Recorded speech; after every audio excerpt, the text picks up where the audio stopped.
All right, gang, Math 5500. Going to switch gears completely from lesson one and dive into something called maximum likelihood estimation. Just, just a little bit of review.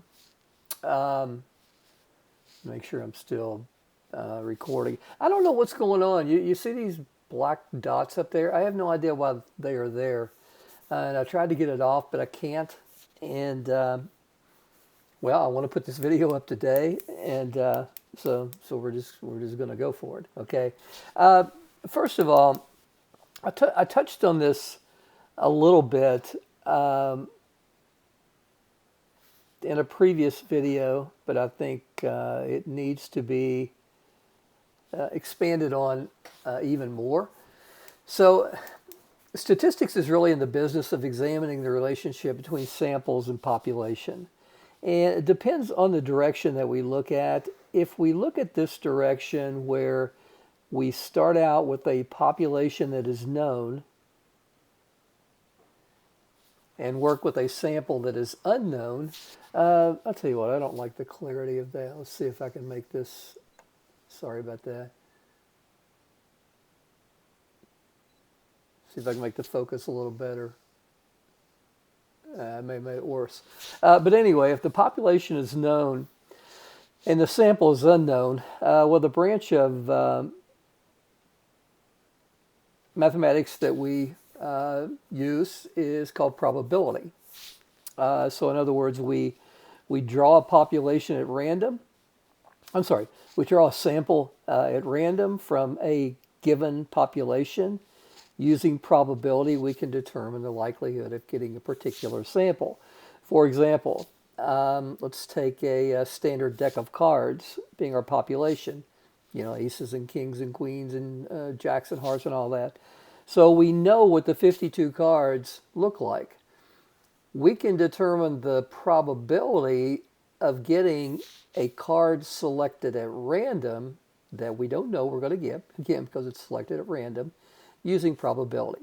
So what's the probability of randomly selecting a card and getting a heart? Well, we know there are four suits, so it would be 1/4. What's the probability? Again, selecting from a standard deck of cards, 52 cards. What's the probability of getting, a three of hearts? Well, we can determine that. Now, let's say that I come in and I lay four cards down, facing down, but I don't tell you what they are. Well, my population would be these four cards. I choose one at random. What's the probability that I get an ace? Well, I can't determine that because the population from which I'm drawing isn't known because I didn't tell you. Now, if I tell you there's, an ace and a king and a queen and a jack there, then clearly we can determine the probability of getting one of these selected at random, again, which we don't know what we're going to get if it's selected at random because there's one ace out of four, so clearly 1/4. The other direction that we study in statistics where the sample is known but the population is unknown, well,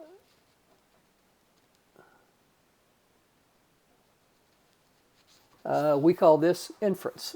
Inferential statistics, arguably the most important branch of statistics.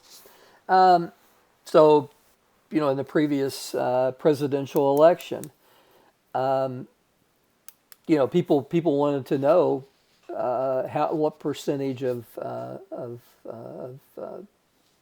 registered voters, those who intended to vote, we may say, intended to vote for a particular candidate. Well, that's unknown because I think there were, I forget what, 160 million votes cast. So there's no way we could go out and examine the entire population. So what we would do, what they did, they took a sample, which was known once you collected it, and use inferential statistical techniques to make a prediction of the unknown value being the percentage of all registered voters who intended to vote in the presidential election, who were going to vote for one candidate over the other one. Now let's start talking a little bit about probability versus likelihood. Very similar, but a little different as well. Probability, as we talked about earlier, starts with the population that is unknown and determines the likelihood of getting a particular sample, not to be used interchangeably with this likelihood, that's selected at random, therefore unknown. Likelihood, on the other hand, starts with a sample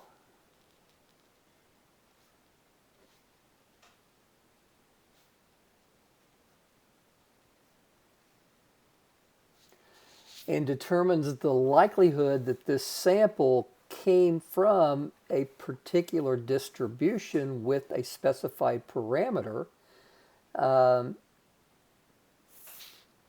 well, I was going to follow that up with something, but I lost my train of thought. My buddy is actually texting me, and he's wearing me out today about something, and I was distracted. So let me back up and tell you that likelihood um, is, again, it begins with a sample. We've collected a sample. Let's say we have n data points. So what's the probability, or I'm sorry, what's the likelihood that this sample came from a particular population with a given parameter? Knowing that, we can actually uh, uh, let the values of the parameter vary somewhat. Now, if that's probably right now, it's about as clear as mud, right? So let's say that, as an example, that we have a normal distribution with a specified n with a given mean mu and a variance sigma square. And so mu is unknown.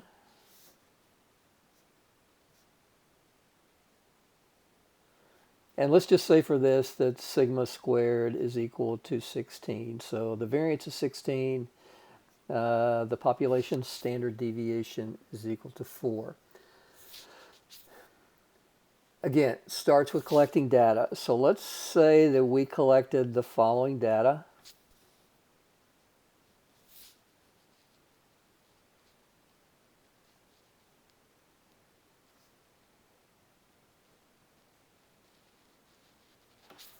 (100, 102, and 106).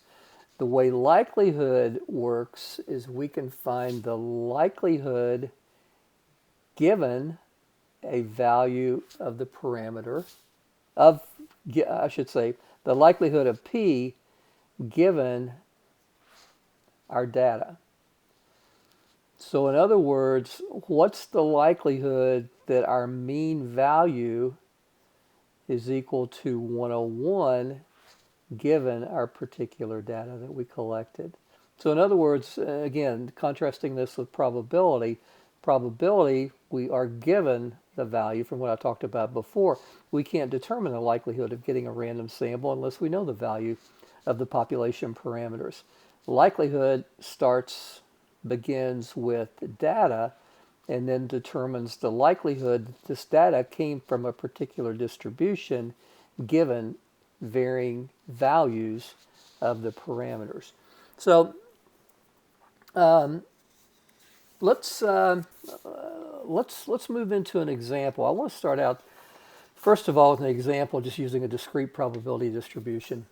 Keep something relatively simple. So start out with an example here. I'll tell you what, that focus is really bugging me. I should have got that fixed beforehand, but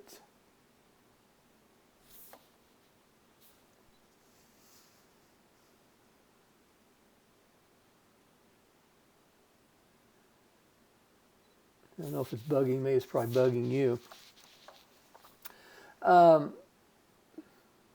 Okay, where was I? Okay, let's say that we toss a coin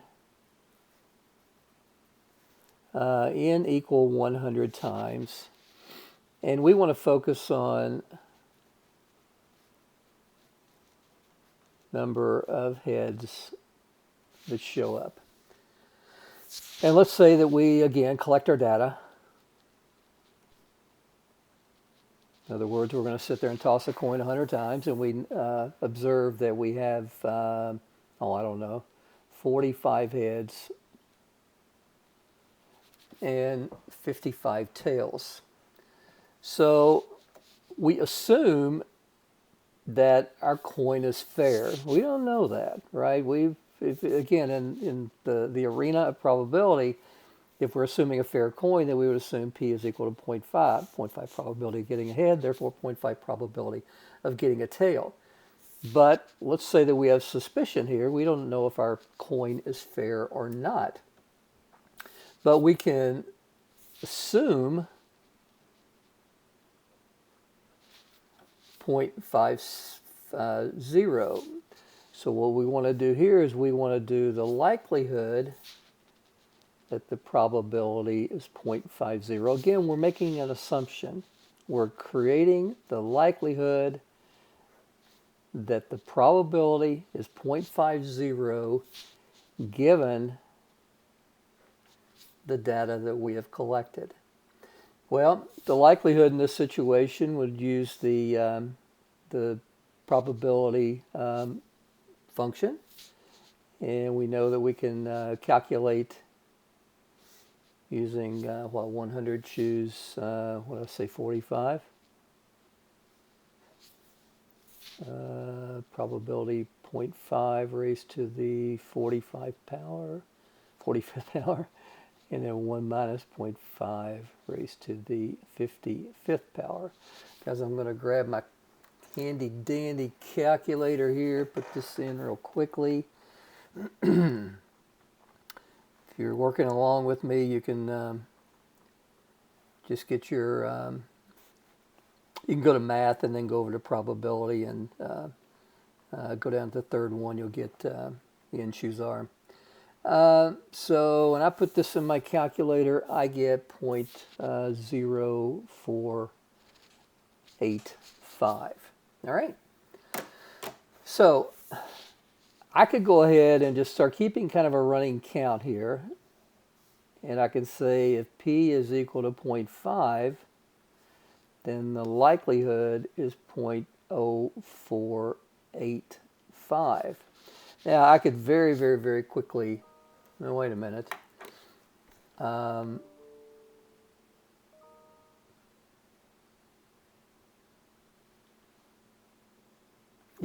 Yeah, not bad.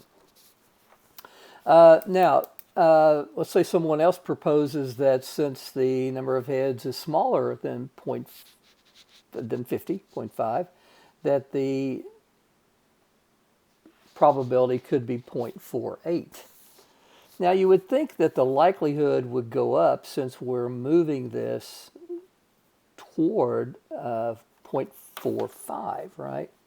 Well, we can easily again calculate the likelihood.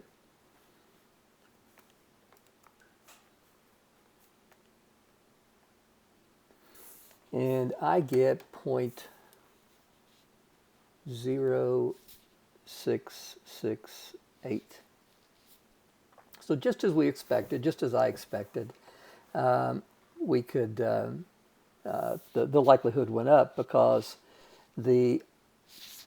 in a sense, the hypothesized value for P that we're testing, giving the data, or at least finding the likelihood of, it's hard to eliminate the statistical terminology here in the context of likelihood.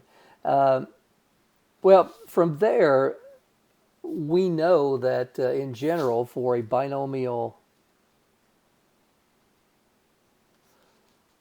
probability distribution, that the maximum likelihood estimator is equal to the count over the sample size. In other words, the value of P for which this data was collected that is most likely would be 0.45. So if we calculate 0.45. This will be the maximum value of L. If we could sit there the rest of our lives and go from 0 to 1, down to the 100,000th or whatever. Let me put this in a calculator real quickly. All right, I get 0.08, I guess, 0.0799. So that would be the largest. Okay, so pretty easy stuff, pretty simple stuff, right? Let's keep it equally simple. Move into a continuous distribution.